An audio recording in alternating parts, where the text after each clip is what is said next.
All right, joined by head coach David Riley following today's game against the University of Washington.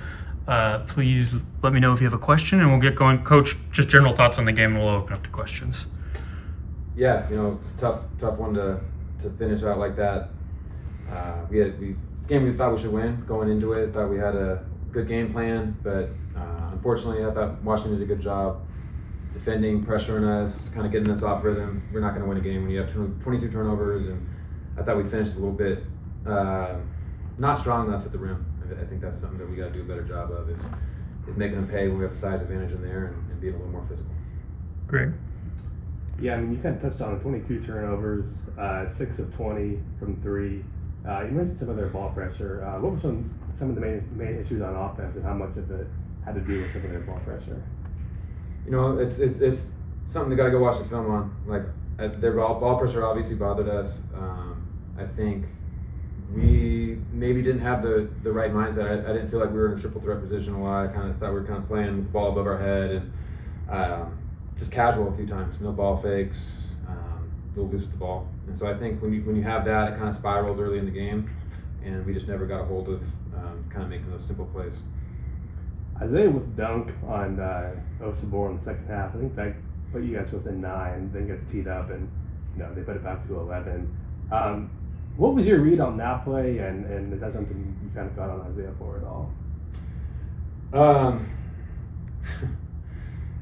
Isaiah getting that tee probably saved me getting a tee. I told the coaching staff I was going to go get one here right around that time, and I thought it was one of those games where we out rebounded them by 19, I think. No, is that right? Yeah, 19. We were posting up every possession. We were clearly a more physical team. They ended up with 5 more free throws. I don't know. Last time we played a Big Ten team, we got an apology from the officials, and I'm going to go watch the film and see what happened. But it's a tough pill to swallow when 2 starters have got 4 fouls 25 minutes into the game. And I don't know. We got to figure out how to defend without fouling, I guess, especially against Big Ten teams. Levi? Or Dylan? Or Will? Coach, can you talk about Ethan and his leadership? He did put up a match this season high with 16 points and sort of having that composure on the floor. Yeah, I think Ethan's been our most emotionally steady player throughout the year. Done a great job with that, and in big games, I think that's what our team kind of needs a little bit more of. And it's a learning lesson. Like, obviously, we've had big games so far this season. I think we've stepped up to the challenge.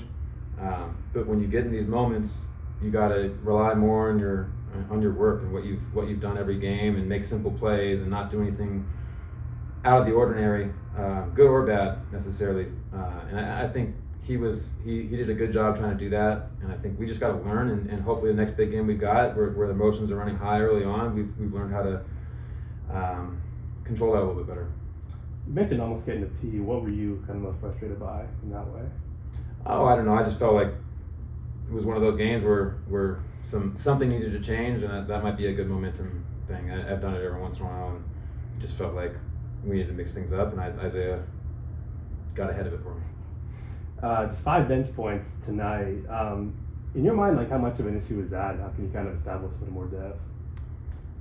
Yeah, I think we've got some guys that are just kind of getting their feet wet with building that rhythm. I think Parker and Indy and Thomas and Case have all done a really good job of taking that next step each game. And this is just another game on a big stage where they did some good things. Like Case came in and got 2 big O boards. Indy's obviously come in throughout the year and given us a great defensive presence. Thomas has had, especially the last 4 or 5 games, he's looked a lot more comfortable.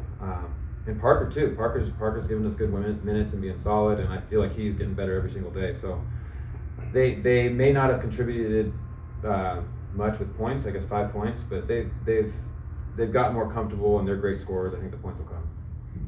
The turnovers, like, how many of those were on plays that you had seen before that have kind of come up before, and what's kind of the key to turning that around? I think we got to be aggressive. We got to look to score first. I think we were coming in a little bit passive, trying to overthink things. When you play with the ball above your head and you kind of play standing straight up, it's pretty easy to get up in you and pressure. And I thought we were not in a triple threat. If that's as simple as that. Yeah. Any final questions for Coach?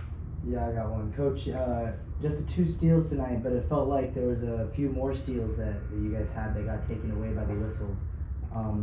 how do you guys kind of go about that and try to be able to get those steals without the refs coming in and kind of taking those away?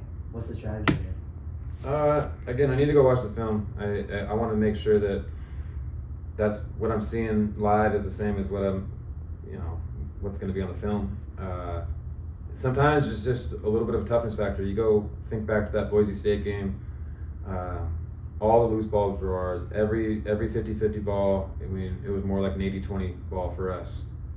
Today was kind of the opposite. I thought it was a 80-20 for Washington. They were getting all the loose balls. They were getting the deflections, and they were coming up with those really meaningful situations where we needed to get some of those steals. We only forced 7 turnovers. It's not a good enough number.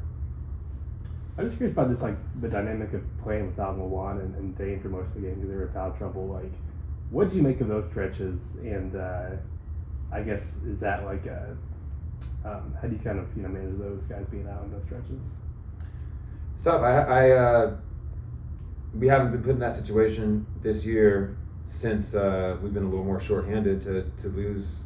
I mean, you look at the last 2 games, right? Dane had 20 last game, and Lawan just had 20 points, 11 rebounds, 9 assists the game before. So like those guys are really key to our offense, and they picked up some cheap fouls. They got to be better. They got to be more disciplined, and we can't get them in foul trouble. This is the first time you felt Sed's absence the most. I think we felt it though early on when he came out. I think we were gaining rhythm. I think it was more of a rhythm thing early on, and now today was maybe more of a depth thing with missing Marcus and Ree and Cedric. All right. Thanks for your time, Coach. All right, thank you.